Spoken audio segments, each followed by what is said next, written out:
नमस्कार बच्चों, स्वागत है आपका हमारे YouTube चैनल में। बच्चों, आज की इस क्लास में हम बात करने वाले हैं कक्षा 10वीं का जो 4 नवंबर को जो आपका हिंदी का पेपर होने वाला है ना, उसके हम बात करने वाले हैं। उम्मीद करता हूँ कि आज का जो सोशल साइंस का जो पेपर था 3 नवंबर को, वो आपका अच्छा ही गया होगा। काफी क्वेश्चन हमने प्रैक्टिस में जो क्वेश्चन किए थे उन्हीं से डायरेक्ट क्वेश्चन बने थे। ऑब्जेक्टिव वाले क्वेश्चन तो बहुत ही ज्यादा बने थे, तो उम्मीद करता हूं कि वो क्वेश्चन आपने बहुत ही सही ढंग से उनके उत्तर दिए होंगे। आज की इस क्लास में हम बच्चों कक्षा 9वीं के अर्धवार्षिक परीक्षा के लिए जो आपकी कल मतलब 4 नवंबर को आयोजित होने वाली है, इसके लिए हम हिंदी का पेपर डिस्कस करने वाले हैं। यहाँ पे हम 30 नंबर के क्वेश्चन जो बहुत ही ज्यादा इंपॉर्टेंट है, जो प्रीवियस ईयर के पेपर में पूछे गए हैं और कल भी आपके एग्जाम में पूछे जाने की बहुत ही ज्यादा उम्मीद है, तो इसे ध्यान से देखिएगा। ठीक है बच्चों, शुरुआत करते हैं हम पहले प्रश्न के साथ में। हमारा पहला प्रश्न है कि ललद्ग किस भाषा की कवयित्री है? तो यह कश्मीरी भाषा की कवयित्री है। अगला प्रश्न है कबीर की रचना का नाम क्या है? तो कबीर जी की जो रचना है ना, वो बीजक है। क्या है बच्चों? बीजक है। नेक्स्ट क्वेश्चन है कि रसात्मक वाक्यम काव्यम परिभाषा किसने दी थी? तो ये आचार्य विश्वनाथ जी ने यह परिभाषा दी थी। अगला प्रश्न है कि किसी पक्षी ने सालिम अली के जीवन की दिशा को बदल दिया था, तो वह पक्षी का नाम क्या था? तो यह पक्षी था गौरैया। क्या था बच्चों? गौरैया। और आपको मैं ये भी बता दूं कि इससे पहले मैंने एक हिंदी की क्लास जिसमें हमने प्रीवियस ईयर का पेपर डिस्कशन किया डाला था। यदि आपने अभी तक उस क्लास को नहीं देखा है तो उसे जरूर देख ले, क्योंकि वहां से और ये दो लेक्चर से मतलब ये दो क्लास से आपके बहुत ही ज्यादा क्वेश्चन पूछे जाने की संभावना है। तो एक बार रिक्वेस्ट जरूर करूंगा कि आपने वो लेक्चर को भी देख लेना। ठीक है बच्चों, अब पढ़ाई पर आ जाते हैं। देखो, पंचतंत्र में समास है, तो पंचतंत्र जहां पे भी ऐसे संख्या वाले दिखेंगे ना, तो वहां पे आपने द्विगु समास लगाना। क्या लगाना? द्विगु समास लगाना। अगला प्रश्न है राम स्वरूप ने रतन से क्या मंगवाया था? तो राम स्वरूप ने रतन से मक्खन मंगाया था। क्या मंगाया था बच्चों? मक्खन मंगाया था। ठीक है, अगले प्रश्न की ओर चलते हैं कि उचित शब्दों का चयन कर रिक्त स्थान की पूर्ति कीजिए। पहला प्रश्न है इसमें कि कवि रशखान बार बार खालिस्तान में जन्म लेना चाहते हैं, तो यह ब्रजभूमि में जन्म लेना चाहते हैं। अगला प्रश्न है कि काली लहर कल्पना काली पंक्ति में कौन सा अलंकार है? तो इसमें अनुप्रयास अलंकार है। क्यों? क्योंकि यहाँ पे रिपीटेशन हो रहा है, मतलब एक ही वर्ण की क्या हो रही है? आवृत्ति हो रही है, बार बार आ रहा है इसलिए। ठीक है बच्चों, अगला प्रश्न है कि वीर रस का स्थायी भाव क्या होता है? तो वीर रस का स्थायी भाव होता है उत्साह। अगला प्रश्न है तिब्बती लोग टोटीदार बर्तन को खालिस्तान कहते हैं, तो इसे खोटी कहते हैं। क्या कहते हैं? खोटी।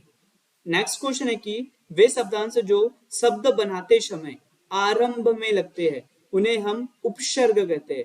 अगर यहाँ पे ऐसा रहता कि अंत में लगते हैं तो उन्हें हम प्रत्यय कहते हैं। ठीक है बच्चों, अगला प्रश्न है कि नानी के मन में खालिस्तान की आजादी के प्रति जुनून था, तो देश के प्रति मतलब देश की आजादी के प्रति नानी के मन में जुनून था।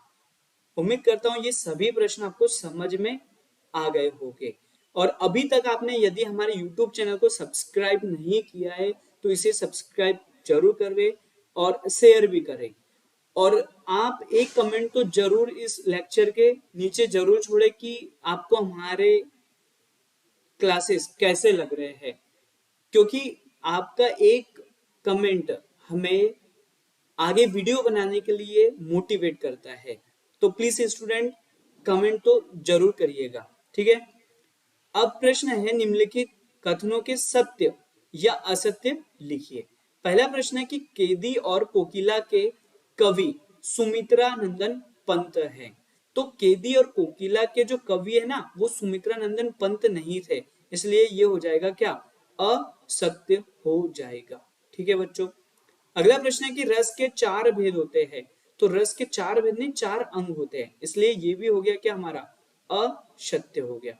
ठीक है, गांधी जी के अनुसार हमें अपनी बुनियाद पर कायम रहना चाहिए, तो ये भी बात क्या है? सत्य बात है।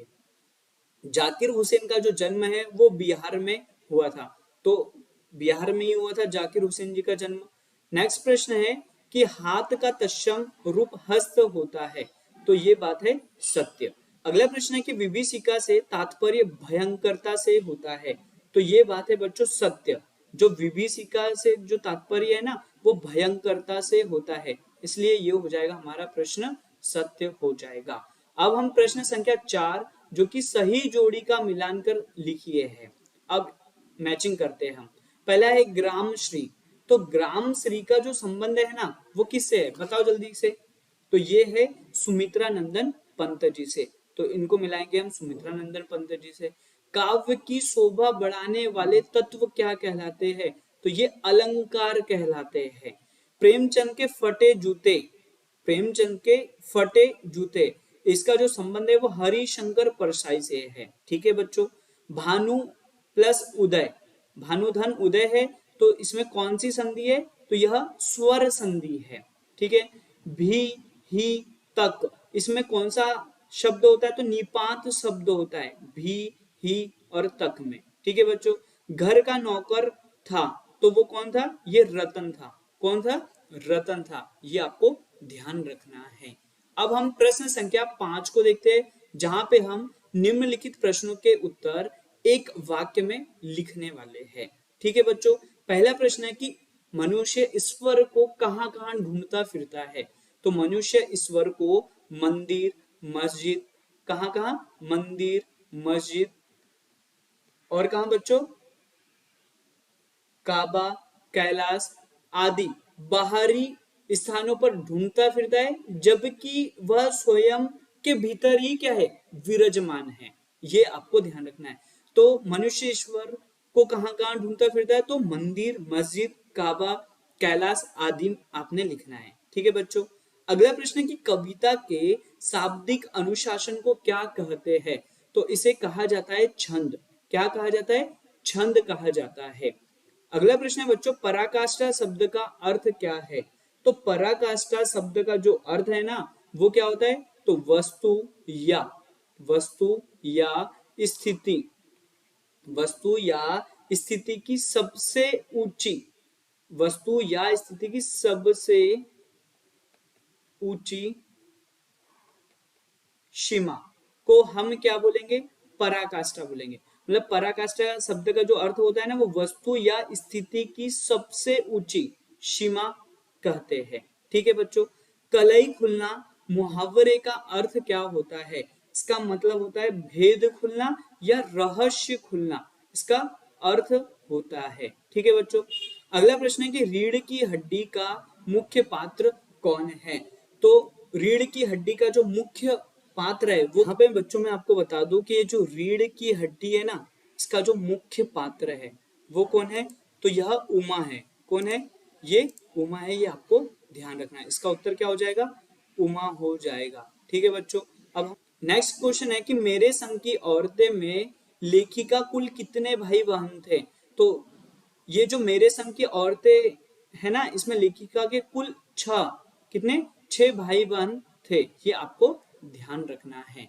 अब बच्चों आप ध्यान से देखना, यहाँ पे 2 नंबर वाले प्रश्न कैसे पूछे जाते हैं ये एक बार मैं आपको दिखा देता हूँ। इन क्वेश्चन को आप जरूर करके जाना, एक एक बार जरूर देख के जाना कि ये प्रश्न के उत्तर कैसे लिखे जाते हैं। ठीक है। एक बार मैं दिखा रहा हूँ आपको, ध्यान से देखते जाना।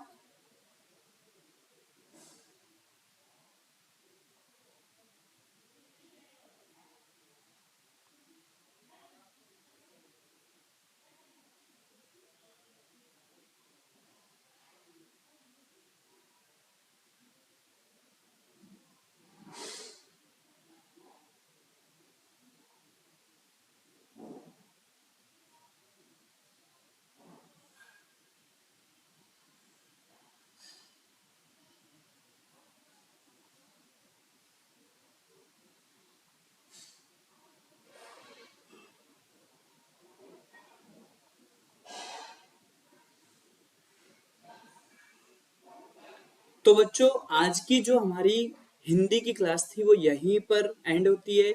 यदि आपको हमारी मेहनत अच्छी लगी हो तो इसे कमेंट बॉक्स में जरूर बताएं। और अब हम आपके अगले पेपर के लिए जो सैंपल पेपर है वो लेकर आएंगे। तब तक के लिए bye bye, take care. So thank you so much guys for watching this video. Bye bye, take care.